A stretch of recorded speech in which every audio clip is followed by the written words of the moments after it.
Hi, my name is Alex Carlucci with GustonShow.com. I want to talk to you about how to fix bad credit to qualify for a FHA loan. So, a lot of people have these collections out there. $1,000 happened like a year ago.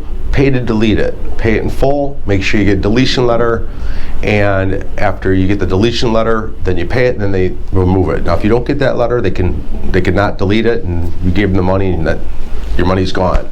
Make sure you get it in writing from them. Have an authorized user added to your account, like your parents. Have them make you an authorized user. Pay your credit cards down to low balances, so you get low balances relative to the credit limits. That helps your credit score.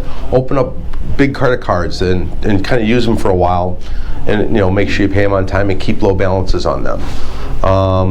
There's things that you can do, like maybe put the Equifax utility bills, so you can put your utility bills on your credit report. I've seen that boost people's credit score a few 20 points or so. So there's a lot of tricks out there. If you give me a call, I'll tell you what to do.